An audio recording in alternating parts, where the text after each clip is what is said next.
ওমর ফারুক চিন্তায় পড়ে গেলেন, দুম্বার গোস্ত হলে 8 ঘন্টা লাগবে, উটের গোস্ত হলে বড় জোর 1 ঘন্টা লাগবে। এত গভীর রাত হয়ে গেল, এখন পর্যন্ত গোস্ত সিদ্ধ হয় না। এবার লোকমা দিয়ে বলতেছে, মা তোমার কলিজার মধ্যে কি দয়া নাই? তোমার 2টা বাচ্চা ক্ষুধার জ্বালায় কান্দে, আর এখন পর্যন্ত তোমার গোস্ত সিদ্ধ হয় না, তুমি কেমন মা? মেয়েটা বলে, পথিক আমার বাড়ি হলো ইয়ামিন দেশে, আমি শুনতে পাইলাম মদিনার খলিফা ওমর অত্যন্ত ভালো মানুষ। খলিফা ওমর ভালো মানুষ জেনে আমার 2টা এতিম বাচ্চাকে এনে মদিনাতে আসলাম। বিকেলবেলায় ওমরের দরবারে গিয়ে দেখি এত মানুষের ভিড় ঠেলে একটা মহিলা আমার এতিমকে নিয়ে যাবার পারি নাই। আমি রাত্রেবেলা মদিনায় তাবু টাঙ্গাইছি, আগামীকাল আমার 2টা এতিমকে নিয়ে ওমরের দরবারে যাব। কিন্তু আমার 2টা এতিম এত কান্না কাঁদতেছে ক্ষুধার জ্বালায়, আমি মা হয়ে এদেরকে সান্ত্বনা কেমনে দিব? ও পথিক, আমি পাতিলে পাথর আর পানি দিয়ে নিচে আগুন জ্বালতে বলতেছি, বাবা গোস্ত সিদ্ধ হলি তোমাদের খাবার দিব, কিন্তু আমার 2টা বাচ্চার এত খিদা লাগছে, আমার গোস্ত সিদ্ধ হবে না, মনে হয় আজকে রাত আমার সন্তান আর বাঁচবে না। সঙ্গে সঙ্গে ওমর বলে, মা আসল জায়গায় বিচার দিও না মা, আসল জায়গায় উমরের বিরুদ্ধে বিচার দিও না মা, আসল জায়গা মানে আল্লাহর কাছে বিচার দিও না মা, তুমি একটু ধৈর্য ধরো মা, তুমি একটু ধৈর্য ধরো। এক দৌড়ে বাইতুল মালের দরজায় ডাক দিল, আসলাম রে দরজা খুলে দে, আসলাম দরজা খুলে দে, সবচাইতে বড় খাবার বস্তা আমার মাথায় উঠে দে। আসলাম বলে, আমির আল মুমিনিন, আমি হলাম চাকর, আপনি হলেন খলিফা, কোথায় খাবার নিয়ে যাওয়া লাগবে হুকুম দেন, আমি মাথায় করে জায়গা পর্যন্ত পৌঁছে দিব। ওমর কান্দে, আসলাম রে একজনের পাপের বোঝা আর একজন মাথায় নিবার পারে না, দে আমার মাথায় উঠে দে। আসলাম অলিল আমরি মিনকুমকে মানতে গিয়ে ওমর ফারুকের মাথায় যখন বস্তা তুলে দেয়, ওমর ফারুক এত জোরে দৌড় মারছে, পিছন দিক থেকে আসলাম বলে, আমির আটার বস্তা মাথায় নিয়ে দৌড়াতে আপনি পড়ে কষ্ট পাবেন। ওমর বলে, আসলাম রে দোয়া কর, নির্দিষ্ট সময় যদি জায়গা মতো যাবার না পারি তাহলে জাহান্নামের আগুনকে আল্লাহ ওমর পুড়ে ফেলবে, জাহান্নামের আগুন দিয়ে আল্লাহ ওমরকে পুড়বে। এক দৌড়ে তাবুর পাশে গিয়ে বললেন, মা ও মার দেরি করো না মা, রুটি হালুয়া তৈরি করো, রুটি হালুয়া তৈরি করে ওমর ফারুকের হাতে যখন মহিলাটা দেয়, ওমর ফারুক 2টা এতিম বাচ্চাকে 2 উড়াতে উপরে নিয়ে, আর আইতাল্লাযী ইউকাযযিবু বিদ্দীন ফাযালিকাল্লাযী ইয়াদুল ইয়াতীম ওয়ালা ইয়াহুদ্দু আলা তাআমিল মিসকিন। রুটি হালুয়া ছেড়ে 2টা বাচ্চার মুখে দেয়, বাচ্চা 2টা ফেল ফেল করে ওমরের দিকে তাকায় দেখি 2 চোখ দিয়ে দর দর করে পানি পড়তেছে। 2 বাচ্চা রুটি খায় আর চোখের পানি হাত দিয়ে মুছে দেয়। আমরা বাবা হারাইছি গো, বাবার দরদ আমরা পাইনি। তুমি কে গো বাবা? এই গভীর রাতে ক্ষুধার্তের মুখে অন্ন দিয়ে তুমি কাঁদতেছ, তোমার পরিচয় কি? তুমি কে? এই গভীর রাতে আমাদের খাওয়ায় আর তুমি কাঁদো। উমর বলতেছে, আল্লাহ এই অধমকে জাহান্নামের আগুন থেকে বাঁচাও, এই অধমকে জাহান্নামের আগুনে তুমি পুড়ায়ও না। মা ভিতর থেকে বলে, পথিক জীবনে ভালো মানুষের গল্প শুনেছি, কিন্তু মানুষ এমন ভালো হয় নিজের চোখে দেখি নাই। আজকে তোমাকে দেখে বুঝতেছি, উমর যদি মদিনার খলিফা না হইয়া আল্লাহ তোমাকে যদি মদিনার খলিফা বানাইতো, এই মদিনা আল্লাহর জান্নাত হয়ে যেত। আব্দুল্লাহ বলতেছে, নবীর সাহাবীরা রে, তোমরা সবাই যখন ঘুমাও তখন আমার বাবা চুপি চুপি আমার দরজায় আব্দুল্লাহ বলে ডাকতেছে। আমি দরজা খুলে তাকায় দেখি বাবার হাতে একটা পাঞ্জাবি।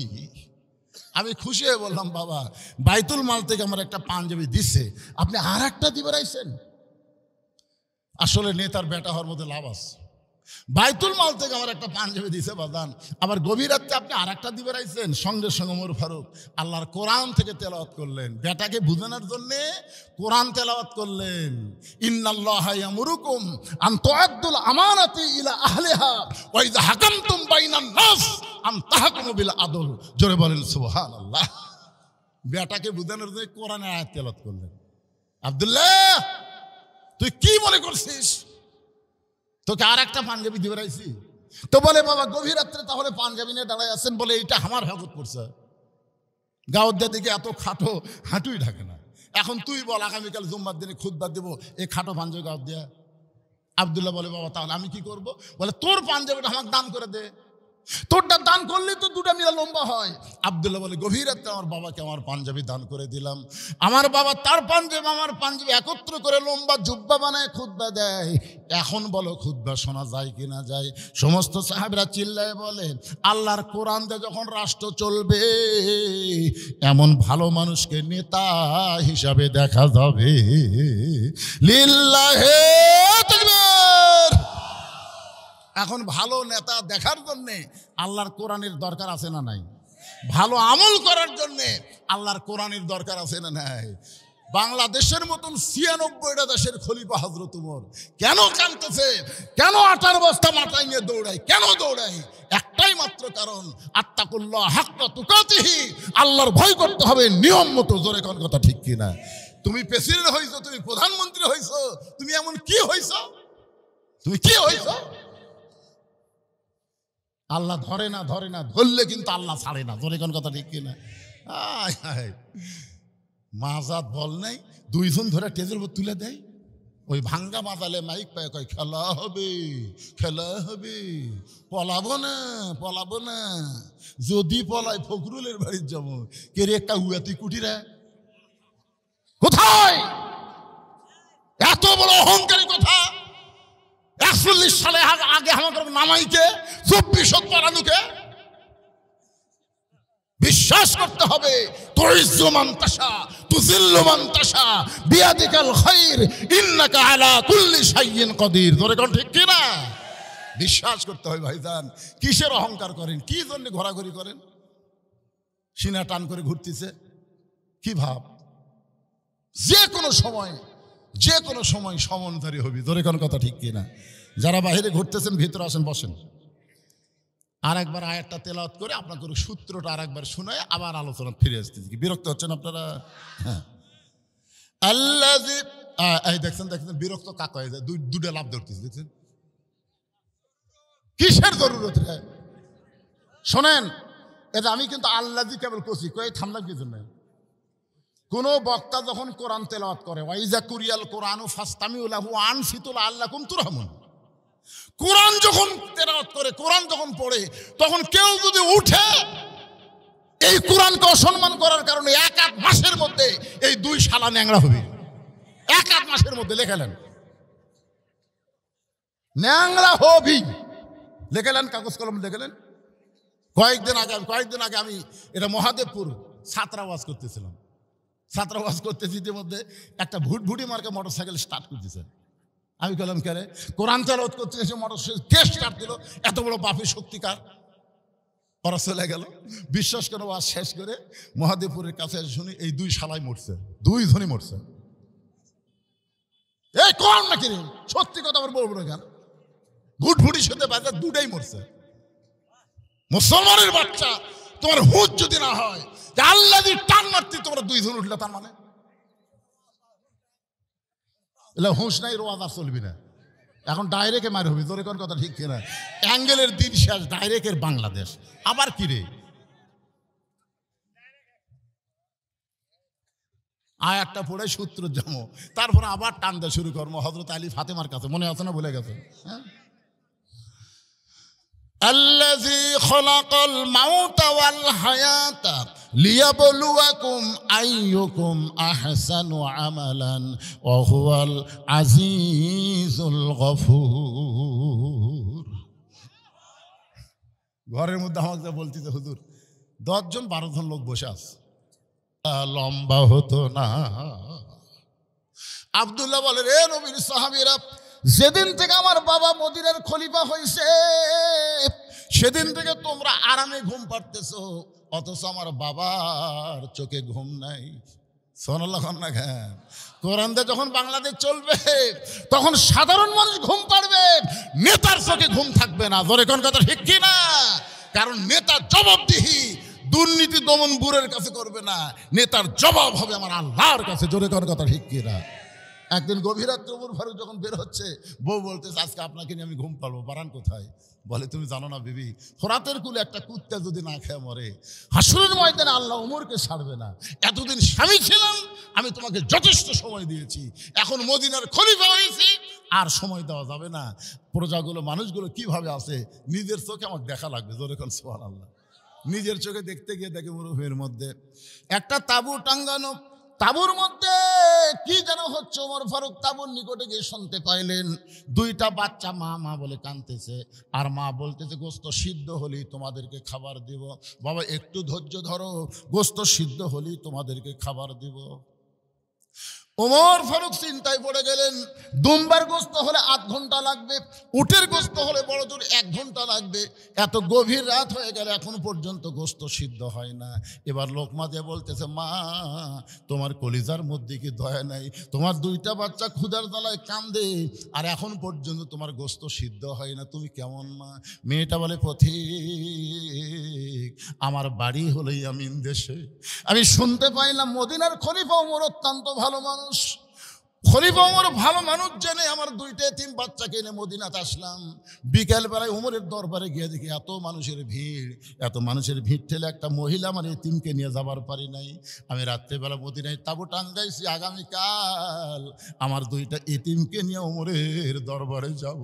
কিন্তু আমার দুইটা এতিম এত কান্না কাঁদতেছে ক্ষুধার জ্বালায়, আমি মা হয়ে এদেরকে সান্ত্বনা কেমনে দিব? ও পথিক, আমি পাতিলে পাথর আর পানি দিয়ে নিচে আগুন জ্বালতে বলতেছি, বাবা গোস্ত সিদ্ধ হলি তোমাদের খাবার দিব, কিন্তু আমার দুইটা বাচ্চার এত খিদা লাগছে, আমার গোস্ত সিদ্ধ হবে না, মনে হয় আজকে রাত আমার সন্তান আর বাঁচবে না। সঙ্গে সঙ্গে ওমর বলে, মা আসল জায়গায় বিচার দিও না মা, আসল জায়গায় উমরের বিরুদ্ধে বিচার দিও না মা, আসল জায়গা মানে আল্লাহর কাছে বিচার দিও না মা, তুমি একটু ধৈর্য ধরো মা, তুমি একটু ধৈর্য ধরো। এক দৌড়ে বাইতুল মালের দরজায় ডাক দিল, আসলাম রে দরজা খুলে দে, আসলাম দরজা খুলে দে, সবচাইতে বড় খাবার বস্তা আমার মাথায় উঠে দে। আসলাম বলে, আমির আল মুমিনিন, আমি হলাম চাকর, আপনি হলেন খলিফা, কোথায় খাবার নিয়ে যাওয়া লাগবে হুকুম দেন, আমি মাথায় করে জায়গা পর্যন্ত পৌঁছে দিব। ওমর কান্দে, আসলাম রে একজনের পাপের বোঝা আর একজন মাথায় নিবার পারে না, দিয়ে আমার মাথায় উঠে দে। আসলাম অলিল আমরি মিনকুমকে মানতে গিয়ে ওমর ফারুকের মাথায় যখন বস্তা তুলে দেয়, ওমর ফারুক এত জোরে দৌড় মারছে, পিছন দিক থেকে আসলাম বলে, আমির আটার বস্তা মাথায় নিয়ে দৌড়াতে আপনি পড়ে কষ্ট পাবেন। ওমর বলে, আসলাম রে দোয়া কর, নির্দিষ্ট সময় যদি জায়গা মতো যাবার না পারি তাহলে জাহান্নামের আগুনকে আল্লাহ ওমর পুড়ে ফেলবে, জাহান্নামের আগুন দিয়ে আল্লাহ ওমরকে পুড়বে।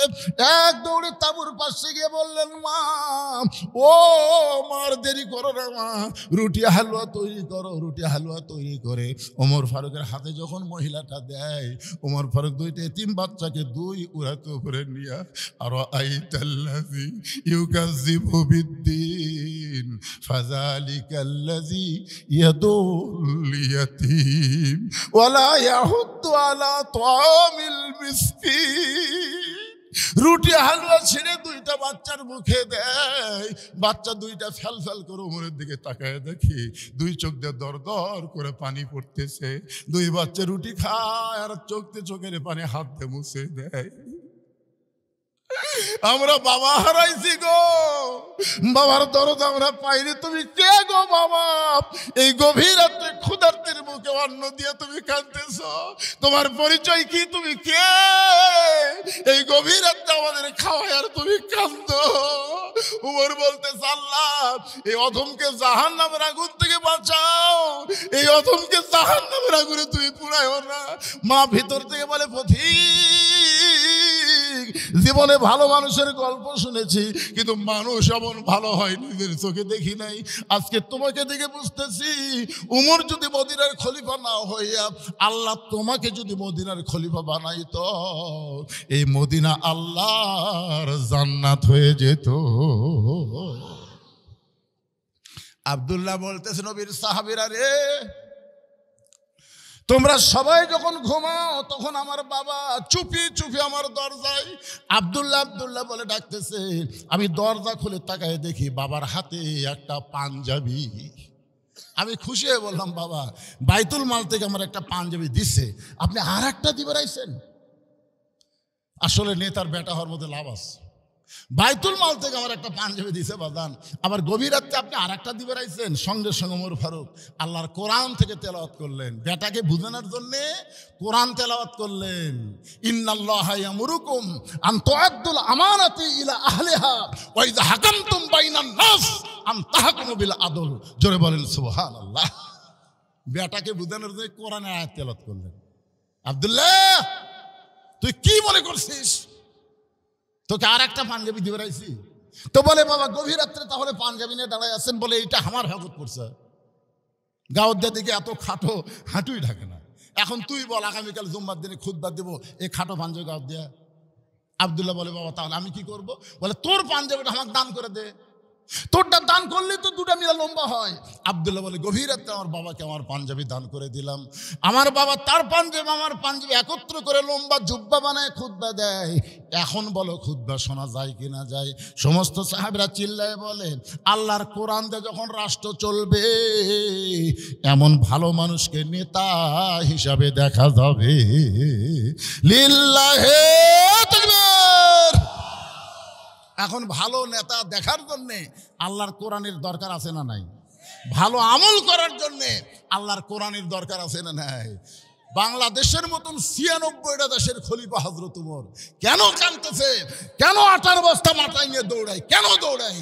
একটাই মাত্র কারণ, আত্তাকুল্লাহ হাক্কা তুকাতিহি। আল্লাহর ভয় করতে হবে নিয়ম মতো। জোরে কোন কথা ঠিক কিনা? তুমি প্রেসিডেন্ট হইছো, তুমি প্রধানমন্ত্রী হইছো, তুমি এমন কি হইছো? তুমি কি হইছো? আল্লাহ ধরে না, ধরে না, ধরলে কিন্তু আল্লাহ ছাড়ে না। ধরে কোন কথা ঠিক কিনা? মাজাত বল নাই, 2 জন ধরে টেজের উপর তুলে দেয়। ওই ভাঙ্গা মাজালে মাইক পায়, কয় খেলা হবে, খেলা হবে, পলাবো না, পলাবো না। যদি পলাই ফখরুলের বাড়ির যাবো। কে রে একটা উয়াতি কুটিরা কোথায়? এত বড় অহংকারী কথা। ৪১ সালে আগে আমাদের নামাইকে ২৪ পড়ানোকে বিশ্বাস করতে হবে।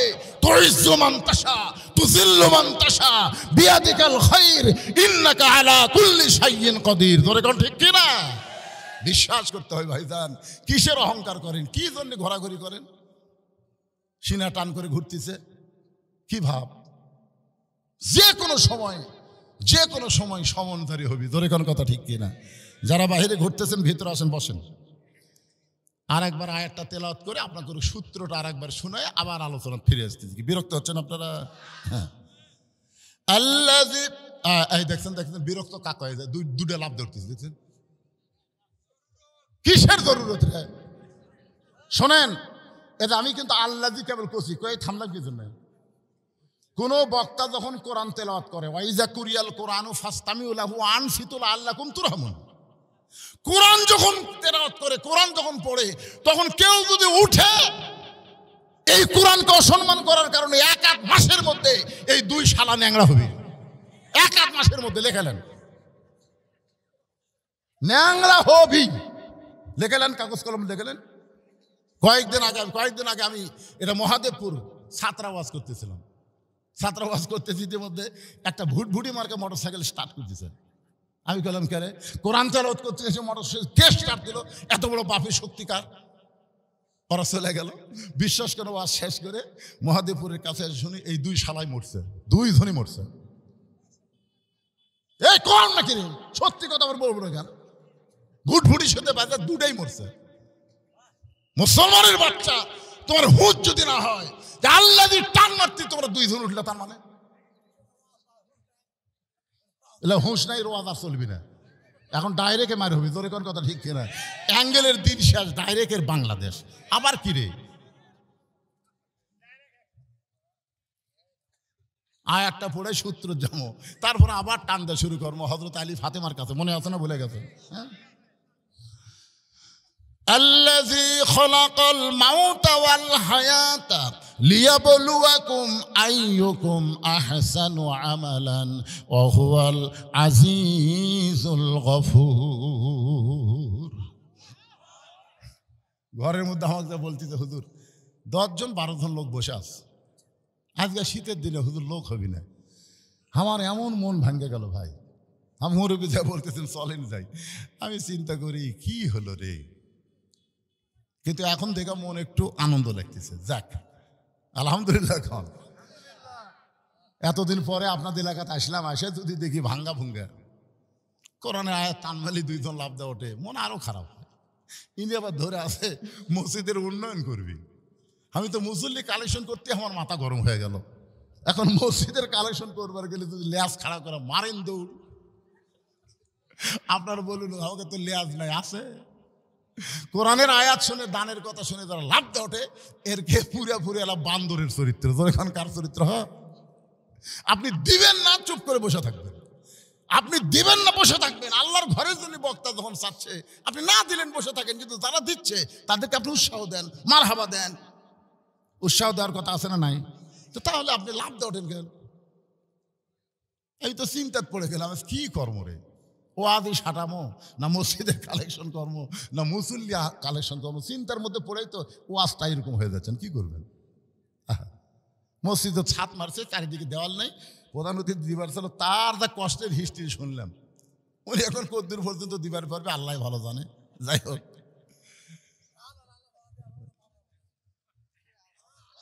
কি ভাই মাঝে মাঝে লাভ দেওয়া ওঠে কেন? কি হলো? রাত খুব বেশি হয়নি, আমাকে নিয়ে আইছিল 9:30টার সময়। আমি মনে করছিলাম 11:30 মতো ওয়াজ হবি। তো ওয়াজ মোটামুটি শুরু না করতে 11টা বেজে গেল। আমি এখানে ওয়াজ শুরু করে 1 ঘন্টা 5 মিনিট হয়েছে। আমি আরো 1 ঘন্টা ওয়াজ করলে আপনাকে সমস্যা আছে? কার কার সমস্যা নেই? আল্লাহ হাত দেখেন তো দেখি। কে কে হাত তুললো না দেখেন তো, কে কে হাত তুললো না? এই সমস্যা আমি বের করে নেবো। লিল্লাহু আকবার, হাত নামান। না না, সারা রাত হবি কে?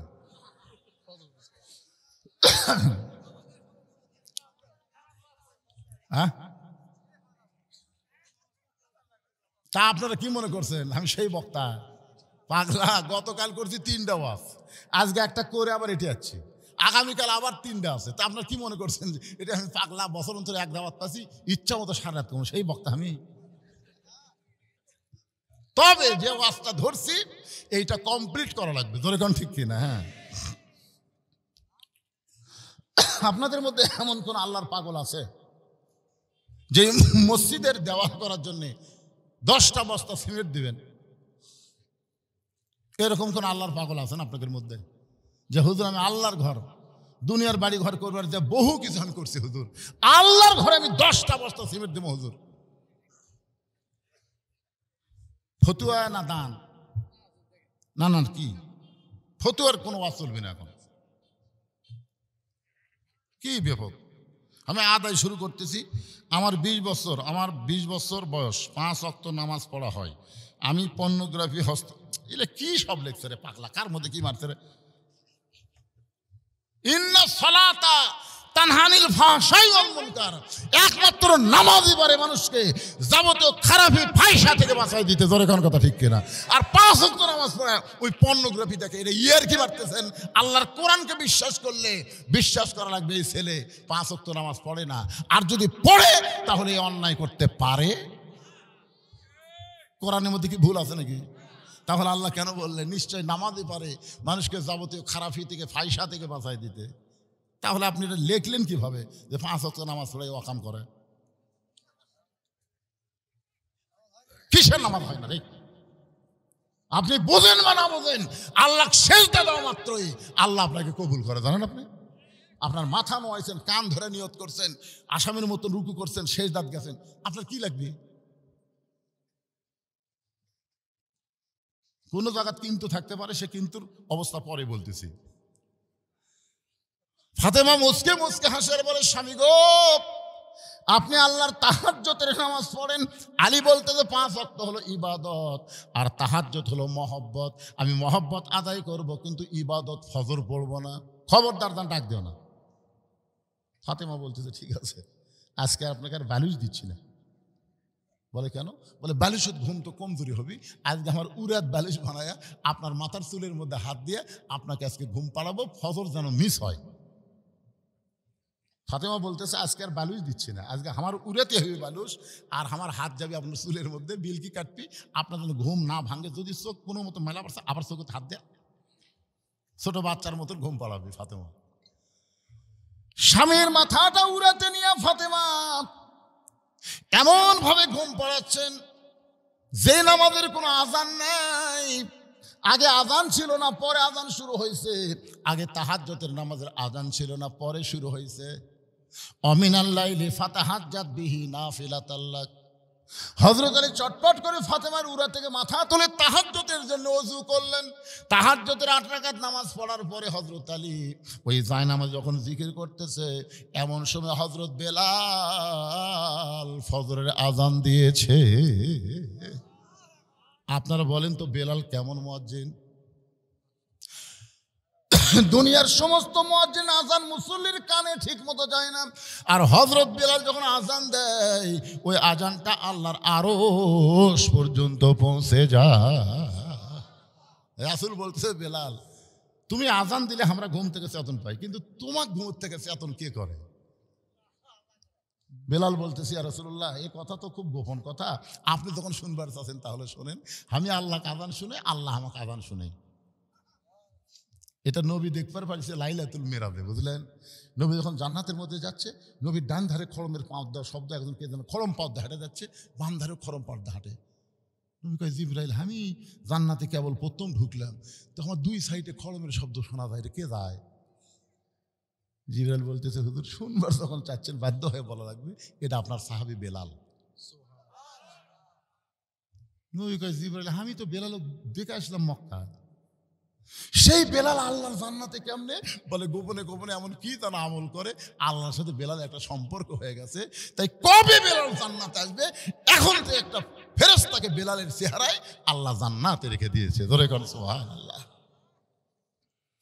হযরত বেলাল যেই মাত্র আজান দিয়েছে, হযরত আলী মসজিদের দিকে রওনা দেয়। ফাতেমা ডাকতে বলে স্বামী গো, আমার বাবার কাছে ওয়াদা করেছেন আপনি ফজরের নামাজ পড়বেন না, তাহলে আবার আজান শোনার পরে কেন বাড়ির থেকে বের হন? আলী বলতে যে ফাতেমা সারা জীবন ভিতরে ঢুকে নামাজ পড়েছি, আজকে বাহির থেকে নামাজের দৃশ্যটা দেখতে চাই। সারা জীবন ভিতরে ঢুকে, ভিতরে মানে না না, সারা জীবন ভিতরে ঢুকে নামাজ পড়ছে, কি বুঝলেন? রাসূল বলেছেন আনতাবুদুল্লাহ কাআন্নাকা তারাহু ফাইন লাম তাকুন তারাহু ফাইন্নাহু ইয়ারাকা। যখন কোন আল্লাহর বান্দা নামাজের মধ্যে শামিল হয়, ওই বান্দা সিজদাত গেলে সিজদার মালিককে দেখতে পায়। সিজদার মালিক যদি দেখা সম্ভব না হয়, আল্লাহ যে তাকে দেখতেছে এই বিশ্বাস নামাজের মাধ্যমেই তার অর্জিত হয়। ধরে কোন সুবহানাল্লাহ। হযরত আলী বলেছেন এতদিন ভিতরে ঢুকে নামাজ পড়েছি, আজকে বাইরে থেকে নামাজের দৃশ্য দেখবার চাই। হযরত আলী মসজিদের চারিধারে ঘুরতেছে আর নামাজীদেরকে দেখতেছে। এমন সময় হযরত আলী দেখে মসজিদের বারান্দায় হযরত আবু যর গিফারি ফজরের 2 রাকাত সুন্নত নামাজের নিয়ত করছে। আলীর ইমান বলতেছে আলী তুই না ফজরের 2 রাকাত ফরজ পড়বি না, তাই বলে কি সুন্নত পড়া যাবে না? ইমানের টানে হযরত আলী মসজিদের নববীর বারান্দায় গিয়ে ফজরের 2 রাকাত সুন্নত নামাজ আদায় করেছে। আবু যর গিফারি বলতেছে আলী ভাই এশার সময় কইলেন আপনি ফজরের নামাজ পড়বেন না, তাহলে এখন কি বললেন? আলী বলতেছে আবু যর আমি বলেছি ফজরের নামাজ পড়বো না, তাই বলে কি ফজরের সুন্নত পড়া যাবে না? সঙ্গে সঙ্গে আবু যর মুখে আঙ্গুল দিলেন, কারণ আল্লাহ রাসূল বলেছেন সাহাবীরা রে, আমার পরে কাউকে যদি তোমরা ওস্তাদের মতন সম্মান করতে চাও তাহলে আমার আলীকে সম্মান দিও। আনা মাদিনাতুল ইলমে ওয়া আলিউ বাবুহা, আমি হলাম এলেমের শহর, আলী হচ্ছে তার দরওয়াজা। হযরত আলী কোনো কথা বললে ওই কথার উপরে কেউ কোনোদিন কথা বলেনি, এমনকি হযরত আবু বকর পর্যন্ত বলেনি। আল্লাহর নবীর পরে সাহাবীরা হযরত আলীকে ওস্তাদের মতন সম্মান করতেন। তার একটা নমুনা হলো হযরত উমর যখন জেরুজালেমে গেলেন, রাখাল ছিল উটের পিঠে চড়া, আর উমর ফারুক ছিল রশি ধরা। জেরুজালেমের খ্রিস্টানেরা রাখালকে উমর মনে করে সম্মান করতেছেন। রাখাল কান্দে বলে, জেরুজালেমের খ্রিস্টান তোমরা জানো না আমি কিন্তু উমর না, রশি ধরে যিনি দাঁড়ায় আছে তার নাম হলো হযরত উমর। সমস্ত খ্রিস্টান চিল্লায় বলে, কেমনে হয় কেমনে হয়? বলে, আল্লাহর কোরআন দিয়ে যখন রাষ্ট্র চলবে, ভাগ্যনে রাখাল উটের পিঠে থাকবে আর নেতা রশি ধরে জমিনে দাঁড়াবে। খ্রিস্টানরা বলতেছে, এটাই যদি কোরআন হয়, এটাই যদি ইসলাম হয়, তাহলে আর আমরা খ্রিস্টান থাকবো না, আমরা সব মুসলমান হবার চাই। ধরে কর সুবহানাল্লাহ। সব খ্রিস্টান মুসলমান হয়ে গেল, কিন্তু একটা বেকা উনি আর মুসলমান না হয়ে পাদ্রীর কাছে গেছে। বলে, হুজুর মদিনার থেকে উমর আসে সব মুসলমান বানাচ্ছে, আপনি ঘরের মধ্যে জিকির করে কি করবেন? পাদ্রী দৌড়ে এসে উমরকে বলতেছে, ওমর এরা সবাই মুসলমান হচ্ছে কমজোরি এবং এদের এলেম কম, কিন্তু আমি মুসলমান হব, আমার 4টা প্রশ্নের উত্তর দেওয়া লাগবে। ওমর ফারুক বলতেছে, পাদ্রী ভাই কি প্রশ্ন? বলে, 1 নম্বর প্রশ্ন হলো, 2 ভাই একই সঙ্গে জন্মগ্রহণ করছে, বহু বছর পরে 2 ভাই একসঙ্গে মারা গেছে, কিন্তু এক ভাই এক ভাইয়ের চাইতে 100 বছরের বড়। খুব খেয়াল করবেন, জন্মেছে একই সময়, আবার মারাও গেছে একই দিনে, কিন্তু এক ভাই এক ভাইয়ের চাইতে 100 বছরের বড়। এই 2 ভাইয়ের নাম বলা লাগবে। 2তে যাবেন, একটু ট্রাই করে দেখবেন তো ঘুম হয় কিনা। শত চেষ্টা করলেও ঘুমাতে পারবেন না, কারণ আপনি নামাজ ছাড়তে চাইলে কি হবে? নামাজ আপনাকে ছাড়বে না। বলেন সুবহানাল্লাহ। এই কোরআন শরীফের মধ্যে কোনো ধোঁকা, এই কোরআন শরীফের মধ্যে কোনো ভুল, মাশাআল্লাহ। তাহলে যেই কোরআনে সন্দেহ নাই, ভুল নাই, ধোঁকা নাই, সেই কোরআন বাদ দিয়ে মানুষের তৈরি আইন আমরা মানতে পারি, কিন্তু মানতেছি তো। কেন লাগবে? কেন লাগবে? শতকরা 92% মুসলমানের দেশে মানুষের তৈরি আইন আমাদের কেন মানা লাগবে? না না না, অভ্যাস পরিবর্তন করা লাগবে বাজান। আসেন, এই কোরআন থেকে একটা আয়াত আমি আপনাদের সামনে দিই। কোথায় প্রধান অতিথি? কোথায়? তো ওখানে বসে আছে কেন? প্রধান অতিথির আগমন, এই জবান খোলে, প্রধান অতিথির আগমন, লিল্লাহি তাকবীর। আপনারাও একটা লোক, আমি প্রধান অতিথি চিনি তাই ওইখানে বসে রাখছেন কেন? প্রধান অতিথিকে টাইনে নিয়ে আসবেন স্টেজের উপরে, আমরা তো প্রধান অতিথির অপেক্ষায় আছি। হ্যাঁ ঠিক না? ওনার কথা বলা শেষ হলেই তো আমি এক টানা কথা বলতে পারি। হ্যাঁ, আমি হয়তো ওয়াজ জমায়ে ফেললাম, তারপরে প্রধান অতিথি আসলে সমস্যা। এখনো শুরুই হয়নি, আলহামদুলিল্লাহ। উনি যখন এসে গেছেন, হ্যাঁ এই মাইকটা ওটা দিয়ে দেন। এই মুহূর্তে আপনাদের সামনে আজকের মাহফিলের সম্মানিত প্রধান অতিথি জনাব মোহাম্মদ মাসুদ রানা প্রধান। আমি ওনাকে জনগণের উদ্দেশ্যে সংক্ষিপ্ত বক্তব্য দেওয়ার জন্য আহ্বান করছি, অনুরোধ করছি। এখন আপনাদের সামনে আজকের মাহফিলের প্রধান অতিথি বক্তব্য দিচ্ছেন। আচ্ছা দেন, এটা বন্ধ করো, এটা বন্ধ করো, দুটো একসাথে চালু করলাম।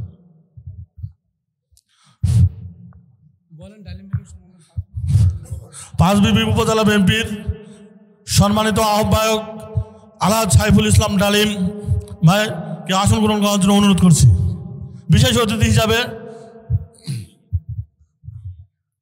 অতিথি হিসাবে উনি আসন গ্রহণ করেছেন। এ পর্যায়ে আমাদের আজকের যে প্রধান অতিথি জয়পুরহাট জেলা বিএনপির সম্মানিত সিনিয়র যুগ্ম আহ্বায়ক জনাব মাসুদ রানা প্রধান, আপনাদের সামনে তেলাওয়াত করি। الذي خلق الموت والحياة ليبلوكم أيكم أحسن عملا وهو العزيز الغفور। আয়াতের বাংলা অর্থ শোনেন। আমাদের মৃত্যু এবং হায়াতকে সৃষ্টি করেছেন আল্লাহ। এখানে কিন্তু আগে আল্লাহ যদি বলতো আল্লাযী খলাকাল হায়াতা ওয়াল মাউতা, কারণ আমরা সকলেই অন্তত জানি আগে জীবন তারপরে মরণ, জোরে কোন ঠিক কিনা? কিন্তু আল্লাহ এখানে আগে মরার কথা বললেন, তারপরে জীবনের কথা বললেন। আল্লাহ কি ভুল কইছেন? আপনারা স্বীকার করছেন কোরআনে কোনো ভুল নাই। এখন আপনাদের কাছে আমার প্রশ্ন, যে আল্লাহ হায়াত মৌতের কথা বলতে গিয়া আগে মৃত্যুর কথা তারপরে হায়াতের কথা কেন বললেন? আল্লাহ যে খালাকাল মাউতা আল হায়াতা, কেন আগে মৃত্যুর কথা বললেন তারপরে হায়াতের কথা বললেন? এটা বলার কারণ হলো হায়াত পাইয়া কেউ যেন এক মুহূর্তের জন্য মৃত্যুকে ভুলে না যায়। যেরকম প্রধান অতিথি বললেন যে আগামীকাল পর্যন্ত আমরা বাঁচবো কিনা গ্যারান্টি নাই। আমার এক ভাই বলছে এখনই বাঁচবো কিনা তার কোনো, মাশাআল্লাহ, এ কথা যদি অন্তরের হয়, কারণ কতগুলো কথা মুখের কথা আর কতগুলো কথা হলো অন্তরের কথা। অন্তর থেকে যদি আমরা বিশ্বাস করি যে কোনো সময়ে আমাদের মৃত্যু হবে, তাহলে আমাদের দ্বারা খারাপ কোনো কাজ হবে। এজন্য আল্লাহ বলতেছেন লিয়াবলুয়াকুম, তোমাদেরকে পরীক্ষা করা হবে। আমাদেরকে আল্লাহ পরীক্ষা করবেন। পরীক্ষা কিন্তু শুধুমাত্র মুসলমানকে আল্লাহ করেন, ঈমানদারকে আল্লাহ পরীক্ষা করেন। বেঈমানদের কোনো পরীক্ষা নাই, কারণ বেঈমানেরা তো ভর্তি হয়নি, তার পরীক্ষা কি হবে? আমরা ভর্তি হয়েছি, আমাদের বিশ্ববিদ্যালয়ের নাম হলো ইসলাম, যেরকম নাম কি ইসলাম, আর আমাদের ভর্তি হলো ঈমান। আর ভর্তি হওয়ার পরে আমাদের পরীক্ষার বিষয়টা হলো নেক আমল। খুব খেয়াল করবেন, এখানে বলা হচ্ছে আইয়ুকুম আহসানু আমালা, তোমাদেরকে সুন্দর আমলের পরীক্ষা করা হবে। সুন্দর আমল, আমাদের বাংলাদেশে নেক আমল আছে কিন্তু সুন্দর আমল নেই। কারণ সুন্দর আমল করতে গেলে সুন্দর একটা পরিবেশ লাগবে। আপনারা বলেন তো 15.5 বছর আমরা যে পরিবেশ পাইছিলাম, রব্বানা আতিনা ফিদ দুনিয়া হাসিনা, কি কন, যেই পরিবেশ আমাদেরকে দিছিল, একটা কোরআনের মাহফিল করাও আমাদের জন্য বড় কঠিন হয়ে গেছিল। ধরে কোন কথা ঠিক কিনা? আমি আপনাদের পাঁচবিবির এলাকায় 2টা না কয়টা মাহফিল আইছিলাম, প্রত্যেকটা মাহফিলের প্রধান অতিথি জোর করে একটা লোক হয়েছিল, তার নাম হলো বেনু। নাম কি? বেনু। হ্যাঁ, এই বেনুকে অতিথি না করলে মাহফিলই করা যাবে না। আমি আপনাদের এই খাস বাট্টায় দিনের বেলায় ছিলাম, মনে আছে আপনাদের? তাও আর সেদিন পাঁচবিবির হাট, ঠিক সেই দিনই মাহফিল। তো যাই হোক, আজকে তো দিনের বেলা হাট, রাতে হাট আছে, আর দিনের বেলা ওয়াজ হচ্ছে, একদিকে হাট হচ্ছে। যাই হোক, আমি যেটা বলতে চাচ্ছি যে এমন একটা পরিবেশ ছিল, কোরআন মানা তো দূরের কথা, কোরআনের হক কথা বলা যাইতো না। ধরে কোন ঠিক কিনা? কিন্তু আপনারা এখন বলেন, এখন কোরআনের হক কথা বলতে আর কোনো সমস্যা আছে? থানা আটকে যাওয়া লাগে যে কোরআনের মাহফিল করব, অনুমতি দেন না। তাহলে বোঝা গেল যে মোটামুটি হাসিনা পলানোর সাথে সাথে একটা সুন্দর পরিবেশ তৈরি হয়েছে। ধরে কোন কথা ঠিক কিনা? খুশি না বেজার? হ্যাঁ, পরিবেশ সুন্দর হলেই খুশি হয় না, তারপরে কাজ আছে। সুন্দর একটা পরিবেশ যদি আপনি চিরস্থায়ীভাবে রাখতে চান, মানে কিছু সময়ের জন্য না, চিরস্থায়ীভাবে সুন্দর পরিবেশ যদি রাখতে চান, তাহলে সুন্দর একটা সমাজ লাগবে। যেরকম সুন্দর একটা কি লাগবে? সমাজ লাগবে। সুন্দর একটা সমাজ যদি চিরদিন আপনি ধরে রাখতে চান, তাহলে সুন্দর একটা রাষ্ট্র লাগবে। যেরকম সুন্দর একটা কি লাগবে? আর সুন্দর একটা রাষ্ট্র যদি আপনি তৈরি করতে চান, তাহলে মানুষের তৈরি করে আইন দিয়ে চলবে না, আল্লাহর কোরআনের আইন লাগবে। যেরকম ঠিক কিনা? আজকের প্রধান অতিথি যখন স্লোগান দিল আল কোরআনের আলো, আপনার তখন বলছেন ঘরে ঘরে জ্বালো। না, ঘর জ্বলে কোনো কাম হবে না, বলেননি তো। মানে সেই পরিবেশ আপনার পাননি, খালি ঘরে ঘরে জ্বালাবার পরিবেশ পাচ্ছেন। এই মুহূর্তে আমরা যে সুন্দর পরিবেশ পাইছি, এই জন্য স্লোগানটা জায়গা মতো দেওয়া লাগবে। আমি যেই বলবো আল কোরআনের আলো, আপনারা সকলেই জবান খুলে বলবেন সংসদে জালো। বলতে পারবেন না? আল কোরআনের আলো, কোরআন হাদিস যেখানে, দুনিয়ার মুসলমান লিল্লাহে তাকবীর। আমি ভাইজানের কথা শুনে, আমার ছোট, অনেক ছোট হবে, যে কথা বললো 48 বছর বয়স, তার মানে অনেক ছোট। এই ছোট বয়সেই দেখেন কি অবস্থা, কঠিন একটা নির্যাতনের শিকার। ধরে কোন ঠিক কিনা? হ্যাঁ, এত নির্যাতনের পরেও ওনাকে যখন আল্লাহ ফিরে নিয়ে আইছেন, আমরা এরকম একজন ভালো মানুষকে কোরআনের জন্যে সংসদে পাঠাতে চাই। যেরকম ঠিক কিনা? আল্লাহ যেন কবুল করে। যেরকম আমিন। এখন আসেন, আলোচনাটা ধারাবাহিকভাবে আপনাদের সামনে শুরু করলাম। মৃত্যু এবং হায়াতকে আল্লাহ সৃষ্টি করেছেন পরীক্ষার জন্য। যে কোনো সময় মৃত্যুবরণ করবে, এই মরাটা যেন সাধারণ মৃত্যু না হয়। লা তামুতুন্না ইল্লা ওয়া আনতুম মুসলিমুন, মুসলমান হয়ে মরতে হবে। মুসলমান হয়ে যদি আমরা মরতে চাই তাহলে আমার সঙ্গে আপনাদের ধারাপাতের মতো একটু বলা লাগবে। বলবেন? ইসলাম একটা গাড়ি, ঈমান হলো টিকিট, আর মুসলমান হলো যাত্রী। খুব শেয়ার করো, এই আয়াতের তাফসিরে আপনাদেরকে বোঝানোর জন্য বলতেছি। তাহলে কি বুঝলেন? গাড়ির নাম কি? ইসলাম। আর যাত্রীর নাম কি? মুসলমান। যেরকম যাত্রীর নাম কি? আর টিকিটের নাম হলো ঈমান। ঈমানের টিকিট নিয়ে মুসলমান যাত্রী হয়ে কেউ যদি ইসলাম গাড়িতে একবার চড়তে পারে, ইসলাম গাড়ি চলতে চলতে তাকে জান্নাত নামক বাড়িতে পৌঁছায় দিবে। আপনারা জান্নাত বাড়িতে যাবার চান না? তাহলে টিকিটের নাম কি? ঈমান। এই টিকিটটা কি আমাদের ঠিক আছে? না না না করলে হবে তাই?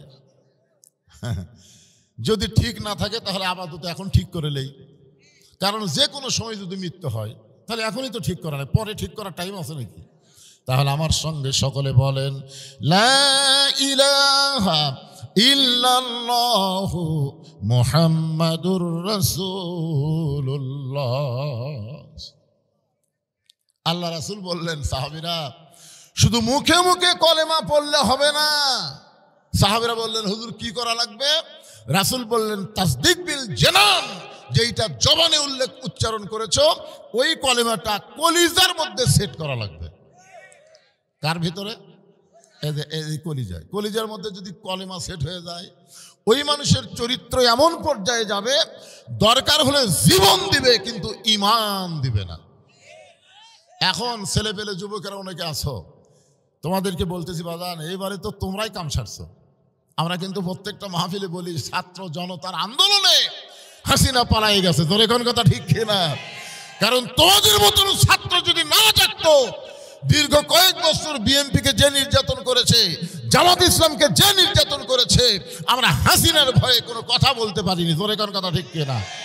কিন্তু আমাদের ছাত্র জনতার এক ছাত্র আবু সাইদ নিজের জীবন দিয়ে প্রমাণ করলো যে বাতিলের সঙ্গে আপোষ করার কোনো সুযোগ নাই, দরকার হয় জীবন দেব। আল্লাহ রাস্তায় যারা জীবন দেয় তারা কোনোদিন মরে না। তোর এখন কথা ঠিক কিনা? কি বুঝলেন? আবু সাইদ মরছে? মরছে? মরেনি। আমার গ্রামে এক সম্পর্কে চাচাতো ভাইয়ের ছেলে হয়েছে। আমার কয়, হুজুর ছেলেটার নাম রাখবো, আপনি আলেম মানুষ, একটা ভালো নাম কোন? আমি বললাম আবু সাইদ। ওই সেই খুশি, তাই হুজুর আমার মনেই নাই, ছেলেটার নাম রাখছে আবু সাইদ। আমার এক খালাতো সম্পর্কে খালাতো বোনের একটা মেয়ে হয়েছে। খালা আমার মোবাইল করে বলতেছে, বাবা তুমি হুজুর মানুষ, আমার নাতনির নাম রাখবো, একটা ভালো নাম কও। তো আমি কইলাম হাসিনা। সেই খুশি হাসিনা। খালা 30 সেকেন্ড কোনো কথা কয়নি, মোবাইলে কথা হচ্ছে, কথা বন্ধ। আমি খালা কথা বন্ধ করলো কেন? আমি তাহলে খালা খালা বলি, উত্তর দেয় না। যখন উত্তর দিল তখন বলতেছে, এই তুই আলেম না জালেম? আমি বললাম, খালা এত রাগ করছেন, আমি একটা ভালো নাম শুনবার চাইলাম আর তুই খুনি হাসিনার নাম কস। আমি তখনই বুঝলাম 100 বছর এই বাংলাদেশের কোনো মেয়ে জন্মালে তার নাম হাসিনা কেউ ভুলেও রাখবে না। তোর কোন কথা ঠিক কিনা? তার মানে কি বুঝতেছেন? আবু সাইদ মরে নাই, হাসিনাই পছন্দ হয়েছে। তোর কোন কথা ঠিক কিনা? এই পচা হাসিনাকে এই বাংলাদেশে আসার অনেকে গুজব লীগ আছে না নাই? এরা কিন্তু আওয়ামী লীগের একটা দল, গুজব লীগ। মাঝে মধ্যে গুজব তোলে, আপা ফিরে আসবে, হাসিনা ফিরে আসবে, হাসিনা ফিরে আসবে। হাসিনা যতই ভারতে আশ্রয় নেন, ভারতের বাবার ক্ষমতা নাই হাসিনাকে বাংলাদেশে পাঠাতে পারে। ধরে কোন কথা ঠিক কিনা? পাঠালে ক্ষমতার চেয়ার পাবি। বাংলার জনগণ এত পাগলা না। আমার কথা কি বুঝতেছেন? একটু মনোযোগ দিয়ে শুনবেন। লিয়াবলুয়াকুম আইয়ুকুম আহসানু আমালা, এই আয়াতটাকে বোঝানোর জন্য বলতেছি। ইমানের টিকিট নিয়ে মুসলমান যাত্রী হয়ে ইসলাম গাড়িতে যখন চড়বেন, ইসলাম গাড়ি চলতে চলতে আপনাকে জান্নাত বাড়িতে পৌঁছায় দিবে। আপনাদের জয়পুরহাটে সকালে কোনোদিন গেছেন? জয়পুরহাটে দেখবেন, জয়পুরহাটে একটা বাস স্ট্যান্ড আছে না নাই? ওই বাস স্ট্যান্ডের সকালে দেখবেন কতগুলো জিকির করতেছে, ঢাকা ঢাকা ঢাকা ঢাকা ঢাকা ঢাকা ঢাকা ঢাকা। করে কি করে না? না, ঢাকা ঢাকার কথাই বলতেছি। কারণ জান্নাত হচ্ছে সবচাইতে দামি সুন্দর আবাসস্থল। আর বাংলাদেশের সবচাইতে দামি জায়গার নাম হলো ঢাকা। জোরে কোন কথা ঠিক কিনা? কারণ ঢাকা হলো বাংলা রাজধানী। তো একজন দৌড়ে গিয়া ওই হেলফারের হাত ধরে বলতেছে, এই পাগলাই, তুই কি রাজাকার নাকি? বলে কেমনে? বলে তুই জয়পুরহাটের মাটির দাঁড়িয়ে তুই ঢাকার জিকির করিস। আজকে আমরা যখন কোরআনের হক কথা বলে মানুষকে জান্নাতের কথা বলি, যে দুনিয়াতে যেভাবে চলতেছে এইভাবে চললে জান্নাত পাবা না, বরং আল্লাহর কোরআন অনুযায়ী চলা লাগবে। জোরে কোন ঠিক কিনা? তখন কতগুলো লোক আমাকে মাইক কাড়ালে, আমাকে টেজের অপমান করে বলে এরা রাজাকারের বাচ্চা। আসলে কি হক কথা বললি রাজাকার? আপনাদের কি মনে হয় হক কথা বললি রাজাকার? ওই লোকটা যে বলতেছে ঢাকা ঢাকা ঢাকা ঢাকা, এটা কি মিথ্যা কথা? কিন্তু বলতেছে তুই কি রাজাকার নাকি? জয়পুরহাটের মাটির জিকির কর, জয়পুরহাট জয়পুরহাট জয়পুরহাট। তুই জয়পুরহাট জিকির না করে ঢাকা ঢাকা করিস। তখন বলতেছে ভাই আপনি বুঝবার পারেননি, উদউ ইলা সাবিলি রাব্বিকা বিল হিকমা মাউইযাতিল লিল হাসান। আল্লাহ কোরআনে বলেছে হিকমতের সাথে সুন্দর ভাষায় মানুষকে বুঝাও। তো বলতেছে ভাই তুমি বুঝবার পারোনি, আমি হলাম ওই হানিফ গাড়ির হেল্পার। আমি হলাম ওই হানিফ গাড়ির কি হেল্পার রে ভাই। আমি জয়পুরহাটের মানুষকে ঢাকাত নিয়ে যাবার চাই। এই জন্যই বলতেছে ঢাকা ঢাকা ঢাকা ঢাকা ঢাকা, মানে যারা ঢাকাত যাবে তারা যেন এই গাড়িতে চড়ে। তো বলে এই গাড়িতে চড়ার নিয়ম কি? বলে ওই যে কাউন্টার আছে, ওই কাউন্টারে গিয়ে একটা টিকিট করো। টিকিটের দাম হলো 1000 টাকা। যাও একটা টিকিট করো। এই টিকিটটাই হলো ঈমান লা ইলাহা ইল্লাল্লাহ। যাও ওই কাউন্টারে গিয়ে একটা টিকিট করো। ও দৌড়ে গিয়ে ঢাকা যাওয়ার জন্য কাউন্টারে একটা টিকিট করছে 1000 টাকা দিয়ে। এখন বলছে যে ভাই টিকিট যখন করছো গাড়ির মধ্যে গিয়ে বসো। ওই গাড়ির মধ্যে গিয়ে জানলার ধারত বসেছে। কার ধারত? কারণ ও ঢাকাত যাবে খালি ফিরি ফিরি না, ঢাকাত যাওয়ার সময় জানলাতে বহু কিছু দেখবে। যদি মাথা ঘুরে বমি হবার চাই তাহলে জানলা দেয় পরে চোখ করে ফেলে দিবি। এরকম সুযোগ খুঁজাই লোকটা জানলার কাছে বসেছে। আর একজন যাত্রী ওটা ওর পাশেই বসে গেছে। গাড়ি যখন ফুল হয়ে গেল তখন বলতেছে ওস্তাদ এবার গাড়ি ছাড়েন, কারণ যাত্রী দিয়ে গাড়ি ফুল হয়ে গেছে। ওস্তাদ এখন জয়পুরহাট থেকে ঢাকার উদ্দেশ্যে রওনা দিয়েছে। কিন্তু যেই লোকটা প্রথম 1000 টাকার টিকিট কাটছে, ওর একটা বদ অভ্যাস হলো ওই মাঝে মাঝে জানলা দিয়ে হাত বার করে, এরকম হাত বার করে আবার ঢুকে, হাত বার করে আবার ঢুকাই, মাঝে মাঝে মাথা দিয়ে এরকম দেখে, মানে ভিতর থেকে ভালো দেখা যায় না, মাথা বার করে দেখে। তখন ওর পাশের যাত্রী চিন্তাত পড়ে গেছে, কে রে কোনো ট্রাকের সাথে বাসের সাথে বেজা যদি আর হাত ভাঙ্গা যায়, এই যে হাত বার করতেছে ঢুকাচ্ছে, যদি হঠাৎ একটা গাড়ি এসে আর হাত ভাঙ্গা যায় তো জনগণ আমার কি বলবে? এই ভাই তুমি ভালো হয়ে বসে আছো, তোমার পাশেরটা ভালো না, তুমি তাকে দাওয়াত দেওনি, তুমি তাকে ভালো হওয়ার দাওয়াত দেওনি। মনে করেন আপনি নামাজ পড়েন, আপনার পাশের বাড়ির লোক নামাজ পড়ে না, আপনি মনে করতেছেন আমি নামাজ দিয়ে জান্নাতে যাব। এত সোজা না, এত সোজা না। কারণ আল্লাহ কোরআনে বলেছেন কু আনফুসাকুম ওয়া আহলিকুম নার, জাহান্নামের আগুন থেকে যদি বাঁচতে চাও একলা বাঁচতে হবে না, তোমার আহাল পরিবার সবাইকে নিয়ে বাঁচা লাগবে। জোরে কোন কথা ঠিক কিনা? তুমি তোমার বাড়ির থেকে একলা মসজিদে যাও আর তোমার বেটা পাশের ঘরেই ঘুম পাড়ে। তোমার বেটার বয়স এখন 22 বছর, তো 22 বছরের ছেলে ঘুম পাড়ে আর তুমি মুরব্বী নামাজ পড়ো, তুমি দোয়া করো আল্লাহ আমি জান্নাতে যাবো। আল্লাহ কয় এত সোজা না। যতক্ষণ তোমার বেটাকে সঙ্গে নিয়ে নামাজ না পড়বে ততক্ষণ তুমি বাবা জান্নাতে যাবার পারবা না। এই জন্য আল্লাহর নবী বলেছেন 7 বছর থেকে নামাজের তালিম দাও, আর 10 বছর থেকে মায়েরা পিটা হলো তাকে নামাজ ধরাও। এটাই হলো ইসলামের শিক্ষা। যতক্ষণ ঠিক কি না? তো এখন জানলা দিয়ে হাত বার করে ঢুকাই। আপনারা বলেন তো এই ভালো মানুষের উপর দায়িত্ব আছে না নাই? কি দায়িত্ব? আল্লাহ কোরআনে বলেন, এই ভাইরা বসেন বসেন বসেন। ও আসিনা বক্তা হলে খাড়ায় থাকা লাগে। ও আসিনা বক্তা যে আর ষাটে কি ষাটে না, কিছুক্ষণ খাড়াই থেকে শুনবো, না ষাটলে চলে যাবো। আমি কেউ আসি না, জীবনে আমার দেখেনি, তারপর আমার ওয়াজ প্রতিদিনই শোনে। কি বুঝতেছেন? তার মানে আপনারা শুনে শুনে হাফেজ হয়ে গেছেন। বসেন বাবা বসেন, বসলেই মজা। দাঁড়া থাকলে আপনাকে ঠান্ডা বেশি লাগবে। যেই বসবেন দেখেন আল্লাহর একটা অবারিত রহমত এসে ঠান্ডার দিন আপনার দেহ গরম হয়ে যাবে। খালি বসে দেখেন। হ্যাঁ আপনার বসেন, সবাই বসে থেকে দেখেন 2 জন ওই সাইড মারতেছে, দেখছেন? বসবার খুলি আসলে বসবার পারবে না, তো পেশা পায়খানা করে কাপড় চুপড়ে এমন অবস্থা, তাতে বসলেই বিপদ। এগুলো সব আপনার পার্টি নাকি? বসো বসো বাবা বসো। ভিতরে যাবে, ভিতরে যাবার গেলে জুতা হাতত নিবি, তখন জুতা আপনার মাথার উপর দিলিয়ে দেবে, জানেন আপনি? তা আপনারা চাবেন যে পায়ের জুতা আপনার মাথার উপর উঠুক, তো এই জন্য ভিতরে ওদেরকে না ডাকা বরং আপনি চাপে বসেন। শীতের দিনে চাপলে লাভ না লস, যত চাপবেন ততই মজা। এই জন্য চাপে আপনারা বসেন, ওরা সাইডে বসুন।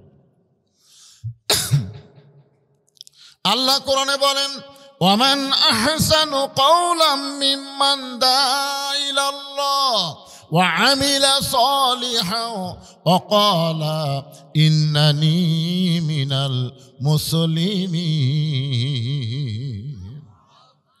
আল্লাহু আকবার সবাই বললেন না, আজকে বিএনপিও আল্লাহু আকবার করলো, তাও আপনাকে কি হুঁশ হয় না? আমি এতদিন জানতাম আওয়ামী লীগ বিএনপি আল্লাহু আকবার কয় না, কিন্তু আজকে দেখলাম বিএনপির একজন নেতা হয়ে আল্লাহু আকবার দিল, স্লোগান দেয়নি?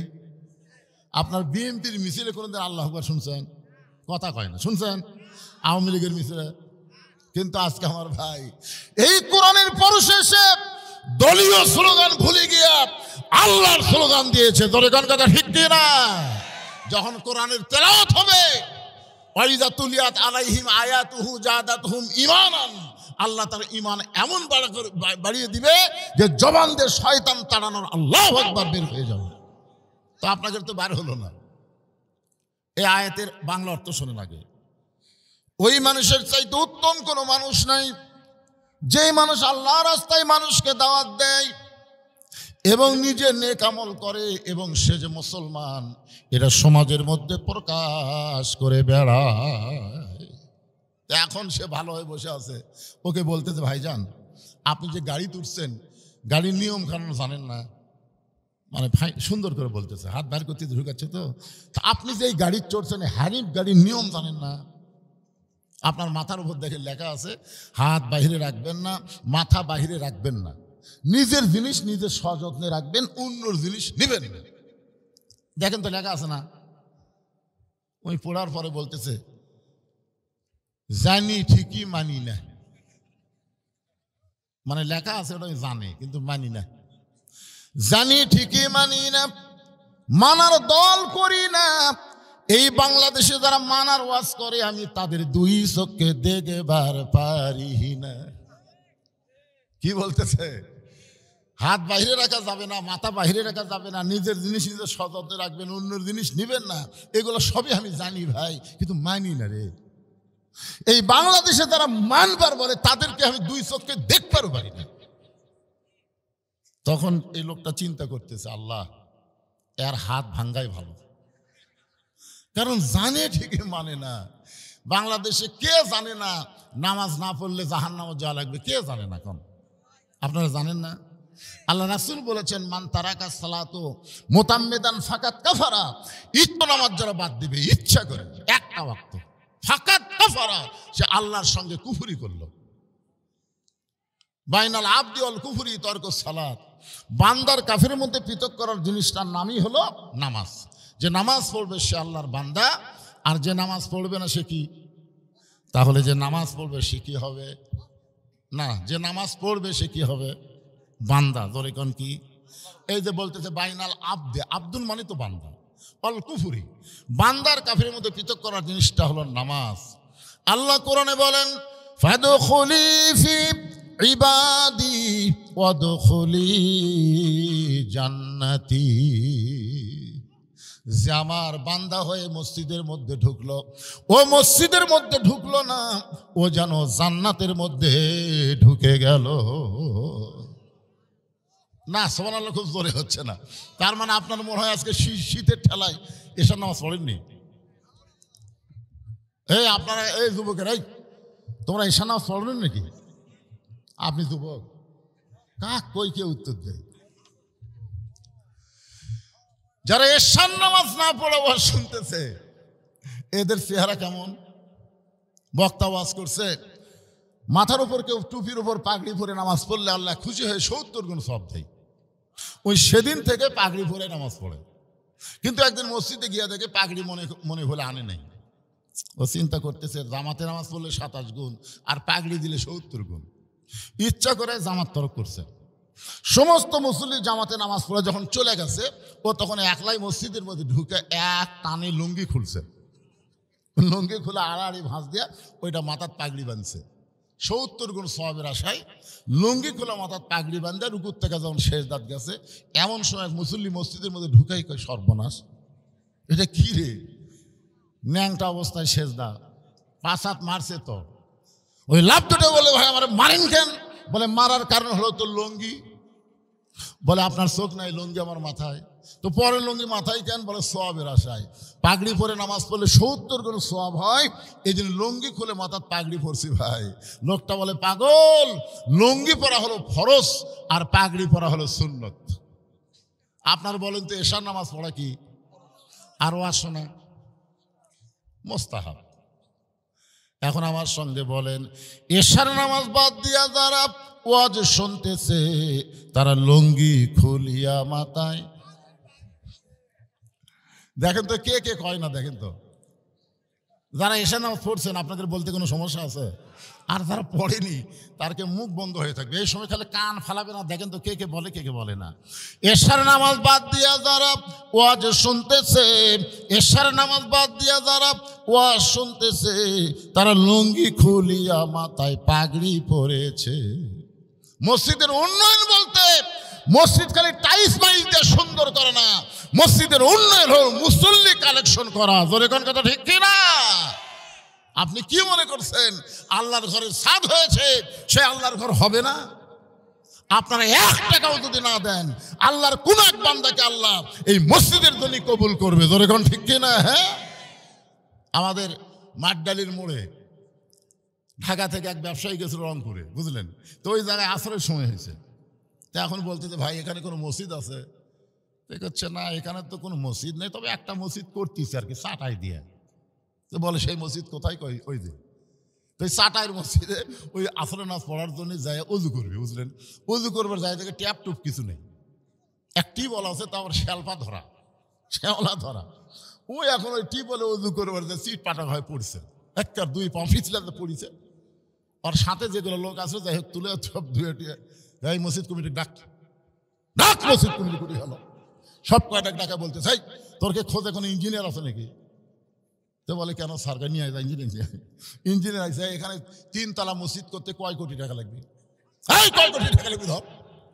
এর সাথে সাথে আর একে মোবাইল করছে, ওখানে মোবাইল করে টাকা নিয়ে আসে ইট সিমেন্ট রড যা লাগে 3 তলা মসজিদ এক ব্যক্তি 3 মাসের মধ্যে করে দিছে। ধরে এখন সুবহানাল্লাহ। এলাকার লোককে স্বপ্ন দেখলাম নাকি, কি হলো? আসার পড়ার কারণে মসজিদ হয়ে গেল। তা আপনারা মনে করতেছেন যে মসজিদ হবে না? কি মনে হচ্ছে মসজিদ হবে না? অবশ্য আল্লাহর কোন বান্দা আছে, আল্লাহ তার জন্য জান্নাতে একটা ঘর বানাবে, যে দুনিয়াতে আল্লাহর ঘর মসজিদ বানাবে। জোরে কোন কথা ঠিক কি না? কিন্তু সমস্যা হলো নামাজ। নামাজ এই তবি পড়ার সবাইকে নামাজ পড়ে, এইটা হলো সমস্যা। খালি জুম্মার দিনে জুম্মা মারলে হবে না, 5 ওয়াক্ত নামাজ মসজিদে পড়া লাগবে। জোরে কোন কথা ঠিক কি না? একটু মনোযোগ দিয়ে শুনবেন। লোকটা বলতেছে জানি ঠিকই মানি না, মানার দল করি নাই। বাংলাদেশে যারা মানবার বলে তাদেরকে 2 চোখকে দেখবার পারি না। তখন সহযাত্রী চিন্তা করে আর হাত ভাঙ্গুক, কেন জানার পরেও যখন মানে না আর হাত ভাঙ্গাই ভালো। কিন্তু লোকটা খুব চালাক, বুঝলেন? একে হাত দেয়, মাথা বার করে সেই গাড়ি থেকে ভেতরে ঢুকায়। এই দৃশ্য কন্ট্রাক্টর জগৎ করছে।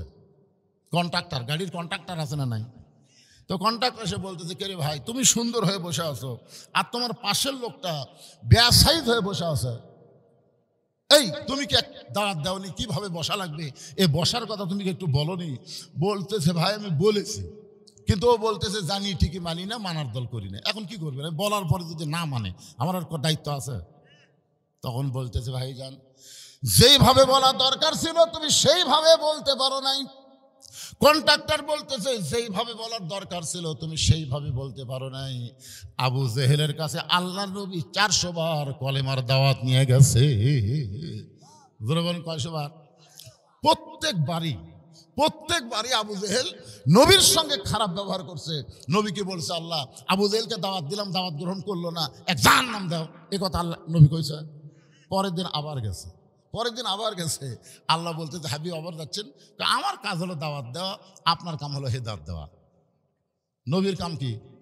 দাওয়াত দেওয়া। আর আল্লাহর কাম কি? তুমি যেইভাবে বলার দরকার সেইভাবে বলতে পারো নাই। প্রতিদিন বলে চলো মসজিদে যাই, ও তখন রাগ করে বলে তুই নামাজ পড়েও যা, আমি না পড়েও যাই। প্রতিদিন বলে চলো ভাই মসজিদে যাই, ও বলে তুই নামাজ পড়েও যা, আমি না পড়েও যাই। লোকটা চিন্তা করে প্রতিদিন নামাজের দাওয়াত দেয়, কিন্তু লোকটা নামাজের দাওয়াত গ্রহণ করে না। হঠাৎ একদিন 5 বিবি বাজারে দেখে ওই বেনামাজি ঘুরতেছে। আসরের নামাজ হলো 4টার সময়, ধরে কোন কয়টার সময়? 3:30টার সময়। তো বলতেছে চলেন ভাই। লোকটা বলে পাগল, এখনো নামাজের আযান দেয় নাই, তুমি কোথায় যাবার বলো? বলতেছি এতদিন ভুল করে নামাজের দাওয়াত দিছি, আজকের নামাজের দাওয়াত দেব না, আজকে তোমার চা খাওয়ার দাওয়াত। কি খাওয়ার দাওয়াত?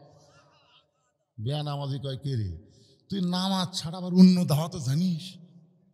বলে ভাই তোমাকে আর জীবনে আমি নামাজের দাওয়াত দেবো না, আজকে তোমাকে একটু নিয়ত করছি, চা খেলাম, চলো। তো চা স্টল নিয়ে যায়, বলতে হয় পেঁয়াজি দাও, নিমকি দাও, জিলেপি দাও। বলে এত কেন ভাই? বলে নিয়ত করেছি 50টাই খেলাম রে, তুই আমার ভাই না, তো খিলালে তখন সমস্যা নাই। খাওয়াতে খাওয়াতে যখন 40 টাকা খাওয়া হয়েছে, এমন সময় 5 বিবি কেন্দ্রীয় মসজিদে আসরের আযান দিছে। 40 টাকা যখন খাওয়ানো হয়েছে তখন নামাজের আযান দিয়েছে। এবার বলতেছে ভাইজান, মুয়াজ্জিন যখন আযান দেয় তখন মুসলমান আর বাইরে থাকতে পারে না। তোমাকে আমি 50 টাকা নিয়ত করেছিলাম, 40 খাওয়াতেই যখন আযান দিল তুমি বসে থাকো, মাত্র 10 মিনিট সময় লাগবে, তারপর আবার আইসা তোমাকে 10 টাকার চা খাওয়াবো। ভাইজান একটু বসে থাকো ভাই, আমি এখানে নামাজ পড়ে আসতেছি। বেনামাজি বলতেছে তুই একলা যাবি, আমাকে বলবি না? তুই এর আগে বহুদিন কইছি ভাই, আগে কইছিস খালি খালি, আজকে আমার পিছনে টাকা খরচ করছিস খালি, কয়া দেখ। তুই কি মনে করিস আমার বিবেকে কুত্তা পেশাব করছে? কয়া দেখ, আল্লাহর জন্য না হোক রে, তোর জন্য এক ওয়াক্ত নামাজ পড়া যাবে না? যে আমার পিছনে 40 টাকা খরচ করে আরো 10 টাকা খরচ করবি, তার জন্য কি একটা ওয়াক্ত নামাজ পড়া পারবো না? তখন বলতেছে আল্লাহ আল্লাহ আল্লাহ, এতদিন দাওয়াত দিয়ে কাম হয়নি, আজকে হিকমতে কাম হবে ইনশাআল্লাহ। তাহলে চলো ভাই মসজিদের কাছে গিয়ে বলতেছে এতদিন নামাজের কথা বললি তুমি যে রাগ করো, আজকে তোমাকে ওযু করা লাগবে। নামাজের কথা বললি তুমি যে খেপা দাও, আর এই শীতের দিনে ওযু করার কথা বললে তুমি তো ডবল খেপবে। তখন বলে ভাই তুই যদি গোসল করবার কোস আমি তাও করবো, আজকের দিন তো অসুবিধা কি? তাহলে চলো ভাই ওযু করি। এবার সুন্দর করে ওযু করানোর পরে বলতেছে ভাইজান, আল্লাহর ঘরে ঢুকতে গেলে ডান পায়ে ঢোকা লাগবে। শুধু ডান পায়ে ঢুকলে হবে না, জবান খুলে একটা দোয়া পড়া লাগবে, আল্লাহুম্মা আফতাহলি আবওয়াবা রাহমাতিক। আপনারা যখন মসজিদে ঢোকেন কোন পায়ে ঢোকেন? ডান পায়ে ঢুকতে হবে, জবান খুলে একটা দোয়া পড়া লাগবে। এই দোয়াটার কি বাংলা অর্থ জানেন? জানেন না? এই জন্যই তো মসজিদের যা ঘুম ধরে। যদি ঘুম না ধরে ছটফটানি ব্যারাম ধরে, তাহলে বারবার ঘড়ি দেখে, একবার হাতের ঘড়ি একবার দেওয়ালের ঘড়ি, 3-4 বার দেখার পরে সাইডের লোক বলতেছে কে ভাই কয় মিনিট আছে? তো কয় এখনো 4 মিনিট ভাই। আজ ঘড়ি লড়তেছে না ভাই, আজ ঘড়ি লড়তেছে না। অথচ মসজিদ থেকে বার হয়ে চাষটলে 1 ঘন্টা আড্ডা মারে, একবার ঘড়ি দেখে না। জোরে কোন কথা ঠিক কিনা? এই দোয়ার যে অর্থ জানেন না ভাই? এই দোয়ার বাংলা অর্থ হলো আল্লাহ রহমতের দরজা দিয়া তোমার ঘরের মধ্যে ঢুকতেছি, যতক্ষণ এই দোয়া পড়ে আপনি ঢুকবেন, যতক্ষণ আল্লাহর ঘরে থাকবেন, আল্লাহ তাআলা অবারিত রহমত আপনার উপর বর্তায়া দিবে। দোয়া পড়ে বেনামাজিকে বারান্দার থুয়াই, ওই লোকটা সামনে কাতারে গেছে, যাই বলতেছে আল্লাহ আমার কাম হলো দাওয়াত দেওয়া, আর তোমার কাম হলো হেদায়েত দেওয়া। আমি এতদিন খালি খালি নামাজের কথা বলছি, যে গরম, আজকে 40 টাকা খরচ করছে, আরো 10 টাকা কর্ম। এই লোকটা খরচের কারণে মসজিদের মধ্যে ঢুকছে। আল্লাহ তো আমার কাম হলো দাওয়াত দিয়ে, আমি দাওয়াত যেভাবে হোক দিয়ে মসজিদের মধ্যে ঢুকেছি। এখন তোমার কাম হলো হেদায়েত দেওয়া, আমার দায়িত্ব শেষ, এখন তোমার দায়িত্ব শুরু। আল্লাহর উপর দায়িত্ব দিয়া লোকটাকে দিয়ে বলে ভাইজান আসো নামাজ পড়ি। সামনে কাতারে গিয়ে নামাজ পড়া শেষ, যেই মাত্র ইমাম সাহেব সালাম ফিরাইছে, লোকটা তাকায় দেখে, নামাজি তাকায় দেখে বেনামাজি কাঁদতেছে। বলে ভাই কান্দো কেন? বলে নামাজের মধ্যে এত শান্তি, আগে যদি জানতাম আমি নামাজ ছাড়া কোনো দিন বাহিরে থাকতাম না। হেদায়েত দেওয়ার মালিককে। চলো ভাই মসজিদ থেকে বাইরে যাই, আরো 10 টাকার চা খাওয়াবো, আরো 10 টাকা তোমাকে খাওয়াবো, চলো যাই। বলে ভাইজান আজকে আল্লাহর ঘরের মধ্যে যে শান্তি পাইছি, এই শান্তি দুনিয়ার কোনো জায়গায় নাই। আপনার বলেন তো নামাজের মধ্যে শান্তি আছে না নাই? আছে। একদিন হযরত আলী বলতেছি, ইয়া রাসূলুল্লাহ আপনি 10 জন সাহাবীকে জান্নাতের সার্টিফিকেট দিলেন, তার মধ্যে আমি আছি। আল্লাহ রাসূল বলে, আলী তুমি কি শোনো নাই? এই সার্টিফিকেট আমি দেইনি, এই সার্টিফিকেট দিয়েছে আল্লাহ। জোরে কোন কে দিয়েছে? 1 নম্বর হলো আবু বকর, 2 নম্বর ওমর, 3 নম্বর ওসমান, 4 নম্বর আলী, 5 নম্বর আব্দুর রহমান ইবনে আউফ, 6 নম্বর জুবাইর, 7 নম্বর তালহা, 8 নম্বর সাদ ইবনে আবি ওয়াক্কাস, 9 নম্বর আবু সাইদ, আর 10 নম্বর হলো ওবাদা ইবনুল জাররা। আলী বলতেছে নবী গো তাহলে 4 নম্বরে আমি আছি। রাসূল বলেন, আলী রে আল্লাহ তোমাকে দুনিয়াতে জান্নাতের সার্টিফিকেট দিয়েছে। আলী বলতেছে হুজুর এটা যদি ঠিক হয়, আল্লাহ আমাকে দুনিয়াতে সার্টিফিকেট দিয়েছে জান্নাত, এখন থেকে যদি আমি আল্লাহর ইবাদত না করি তাহলে কি সার্টিফিকেট থাকবে না বাতিল হবে? রাসূল বলতেছে, আলী তুমি যদি আল্লাহর কোনো ইবাদত না করো তারপরেও আল্লাহ তোমাকে জান্নাত দিবে। সুবহানাল্লাহ কোন না কেন? এই কথার মধ্যে হিকমত আছে ভাইজান, একটু মনোযোগ দিয়ে শুনবেন। ইমানের টিকিট নিয়ে মুসলমান যাত্রী হয়ে ইসলাম গাড়িতে কেউ যদি চড়তে পারে, ইসলাম গাড়ি চলতে চলতে তাকে জান্নাত নামক বাড়িতে পৌঁছায় দেবে। আল্লাযী খালাকাল মাউতা ওয়াল হায়াতা লিয়াবলুয়াকুম আইয়ুকুম আহসানু আমালান ওয়া হুয়াল আজিজুল গফুর। আলী বলতেছে, হুজুর একদিনে কি সব বাদ দেওয়া যায়? আজ থেকে আমি আর ফজরের নামাজ পড়বো না আজ থেকে, কারণ ফজরের নামাজ আমার খুব কষ্ট লাগে। আপনাকে বলেন তো এই শীতের দিনে ফজরের নামাজ কেমন লাগে? ভালো। কে এমনি এমনি কয় না, অন্তর থেকে কয়। আমি একটা হুজুর মানুষ বাড়ি, তাও আমার কষ্ট লাগে। আর আপনাকে কষ্ট লাগে না? কি রে আমি না খেজুর, আপনারাই হুজুর। সুবহানাল্লাহ। আর বউ কুনার ঘুতে দেয়, আমি ঘুতে দাও কেন? তাহলে ওয়াজ করেছে ঘুম পাড়তেছেন, ফজরে আজান দিছে, হুঁশ পান না। লিমা তাকুলু মা লা তাফালুন, যে বক্তা ওয়াজ করে আমল করে না ই হলে 1 নম্বর মুনাফিক। জোরে কোন কথা ঠিক কিনা? আজান দিয়েছে এত পান না কেন? প্রথম খুব রাগ হয় বইয়ের উপর, শালা ঘুমতে তুলে দিল। পরে যখন মসজিদে যাই তখন বইয়ের জন্য দোয়া করি, আল্লাহ এরকম বউ যদি ঘরত না থাকতো, আমার মতন হুজুরও ফজরের নামাজ বাড়ি পড়তো, জামাত পড়বার পারতো না। জোরে কোন ঠিক কিনা? বইয়ের জন্য আমি দোয়া করি পরে, কিন্তু আগে মেজাজ খারাপ হয়। বিশেষ করে শীতের 2 মাস অনেক যুবক দেখবেন ফজর আজান দেওয়ার পরে 2.5 হাত, আগে আসলো 3.5 হাত, যে আজান শুরু হবে আস্তে আস্তে ওই কমে যাবে। মানে আজান শুনবে না, দেখে ল্যাব মাথার উপর দেয়। ল্যাব যদি মাথার উপর দেয় তাহলে পাওটা যে বের হবে, ওই পাওটা টাইনা বুকের সঙ্গে আনে। বাহির থেকে মনে করবেন চাউলের বস্তা ঢাকাতেছে, এর মাথাও নাই পাও নাই, এই যুবক গেল কোথায়? যদি আপনি বিড়াল যেমন ইন্দুর ধরে চুপিয়ে চুপিয়ে সে ওই ল্যাপটা আলগা করেন, তাহলে ল্যাপের ভিতরে ওর সাইজ, আর সকালবেলা সাইড ঠিবে কুত্তার সাইজ। ফজরের নামাজ বাদ দিয়া ঘুম পাড়ে যারা, কুত্তার মতো আমল করে তারা।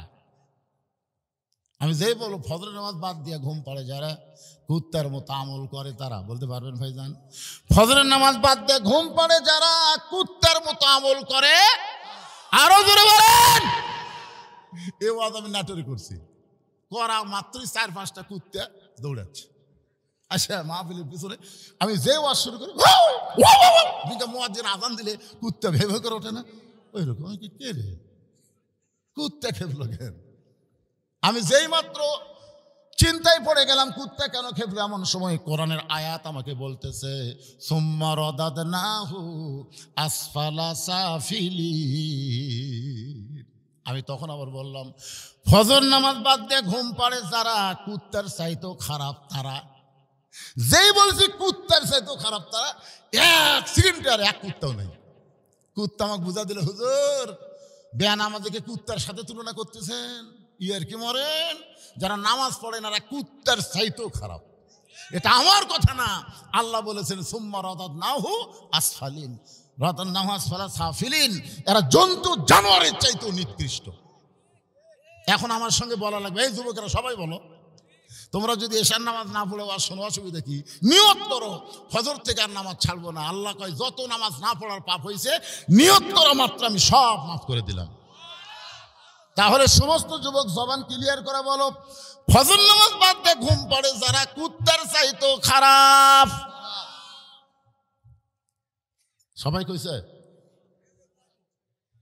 মসজিদের কিন্তু সিমেন্ট কালেকশন হচ্ছে না, মসজিদের কিন্তু টাইলস কালেকশন হচ্ছে না, মসজিদের মুসল্লি কালেকশন হচ্ছে। জোরে কর কথা, ঠিক কথা বলেন।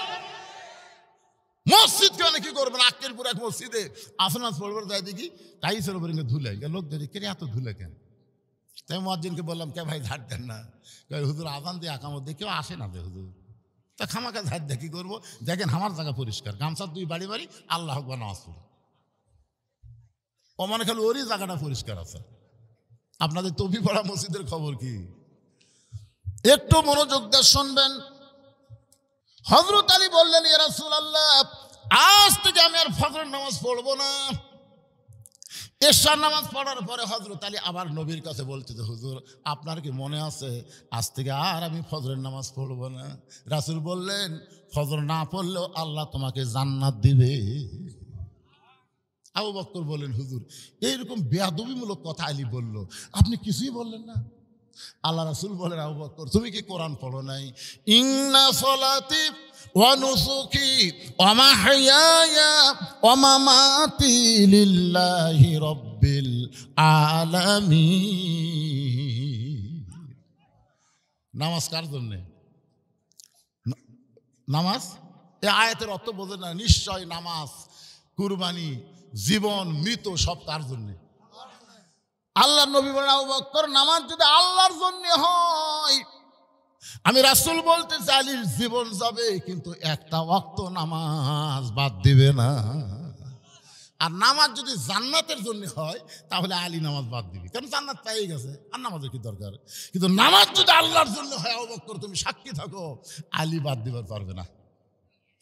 আবু বকর কোরআনের আয়াতকে বিশ্বাস করে চুপ করে থাকলো। ফজর পর্যন্ত দেখি কি হয়।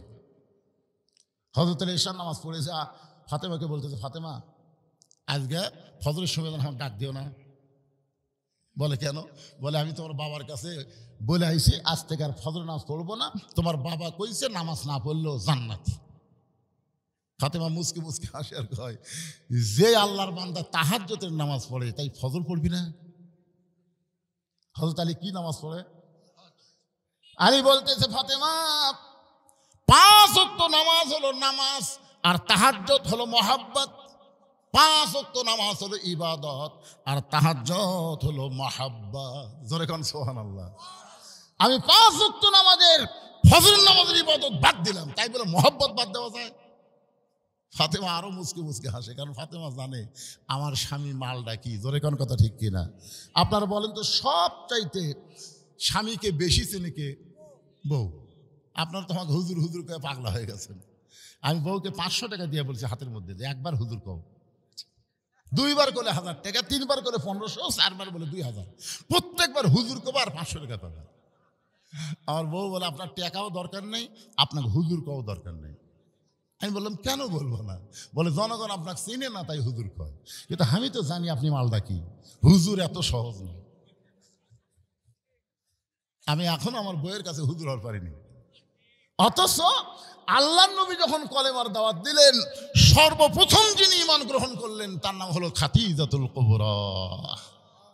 এই জন্য কোনো হুজুর দেখে ইসলাম মানবেন না, কোনো পীর সাহেব দেখে ইসলাম বুঝবেন না। ইসলাম বুঝতে গেলে আল্লাহর নবী দেখে ইসলাম বোঝা লাগবে। জোরে কোন কথা, ঠিক কি না? এই কারণে আল্লাহ কোরআনে বলেছেন, লাকাদ কানা লাকুম ফি রাসূলিল্লাহি উসওয়াতুন হাসানাহ। সফলতা যদি অর্জন করতে চাও, দুনিয়ার সমস্ত পানসা নেতাকে বাদ দিয়া রাসূলকে তোমাদের আদর্শের নেতা হিসাবে গ্রহণ করে নাও। আমার নেতা তোমার নেতা হলো না, ঠিক মতো হলো না। এটা সবাই বলবেন ভাই, এটা তো একটা মেম্বার মার্কা স্লোগান হলো রে। আপনারা কি মনে করতেছেন 54 বছর আমাকে দেখার শেষ, আগামীতে এই বাংলার জমিনে আমরা দেখবো আল্লাহর কোরআনের বাংলাদেশ। জোরে কোন কথা ঠিক কিনা? তাহলে স্লোগানটা কি?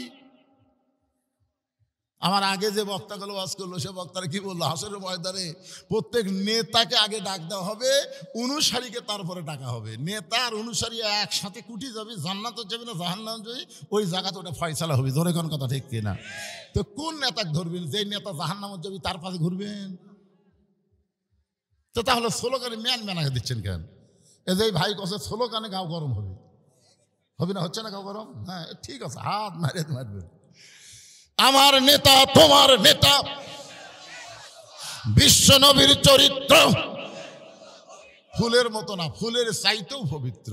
বিশ্ব নবীর চরিত্র ওয়া ইন্নাকা লাআলা খুলুকিন আযীম। আল্লাহ 99টা নামের মধ্যে একটা নাম হলো আজিম। এই আজিম নামটা নবীর চরিত্রের সাথে আল্লাহ যোগ করে বুঝাইলেন। আমার নবীর চরিত্র অতি মহামন্বিত, আসমান জমিনের চাইতেও অনেক বড়। জোরে কর সুবহানাল্লাহ। সেই নবী ছাড়া অন্য কাউকে মানা যাবে? আমি 3টা কথা এর আগেও আপনাদের বলেছি যে ভালো ডাক্তারের বইয়ের কোনোদিন সিজার লাগে না। ভালো ডাক্তার, বড় ডাক্তার, তার বইয়ের কোনোদিন সিজার লাগে না, বাচ্চা নর্মালে হয়। আর মৌলানাদের বাড়িতে কোনোদিন মিলাদ লাগে না। জোরে কোন কথা ঠিক কিনা? আর পীরের বউ কোনোদিন মুরিদ হয় না। এই 3টা জিনিস খেয়াল করবেন, কারণ অধিকাংশ পীরের বউ জানে আমার পীর মাঝে মধ্যে মুরিদের বইয়ের দিকে চোখ মারে, এই লুচ্চার হাতে মুরিদ হবো না। আর আপনারা সেই পীরের পথে দৌড়াচ্ছেন। আপনি জানেন ওর বউ কি কয়? আর সর্বপ্রথম খাদিজা নিজের স্বামীর হাতে ঈমান গ্রহণ করে প্রমাণ দিল আমার নবী ভিতরেও যা বাহিরেও তাই। এই জন্য আল্লাহ বলেছেন আতিউল্লাহ ও আতিউর রাসূল। এরপরে কিন্তু আল্লাহ বলেছেন ও উলিল আমরি মিনকুম।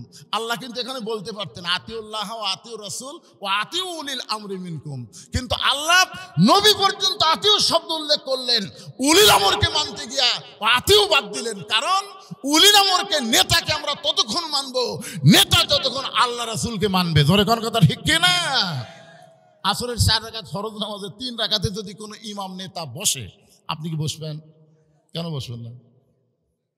কারণ ইমাম টাইটেল পাস দেওয়ার অভ্যাস, একদিন 4 রাকাত পড়াছে, আজকে 3 রাকাতে বসিছে, অসুবিধা কি? যেই মাত্র ইমাম বসে গেছে এক ভ্যানালা, কেউ লোক মাথায় নিয়ে এক ভ্যানালা আবার জানে আসরের নামাজে 2 বৈঠক 2 রাকাতে আর 4 রাকাতে, কিন্তু ইমাম 3 রাকাতে বসিছে, এই ভ্যানালা অটো ভ্যান চালায়। আল্লাহু আকবার। ইমাম মনে মনে কয় রে 41 সালের আগে আমি উঠবো না রে, তুই যতই লোক মাদে আমি উঠবো না। এই মনে করে যদি ইমাম বসাই থাকে স্বৈরাচারী হয়ে, আপনারা বলেন তো মসজিদের মুসল্লি ইমামের পক্ষে হবে না ভ্যানালার পক্ষে যাবে? কারণ কি? মসজিদ চলে কার হুকুমে? আল্লাহর হুকুমে। এই জন্য মসজিদের নেতা ভালো হওয়ার সম্ভাবনা 100 ভাগ, আর সমাজ চলে মানুষের আইন দিয়ে, যার কারণে সমাজের নেতা ভালো হওয়ার সম্ভাবনা খুবই কম। জোরে কোন ঠিক কিনা? একটু মনোযোগ দিয়ে শুনবেন।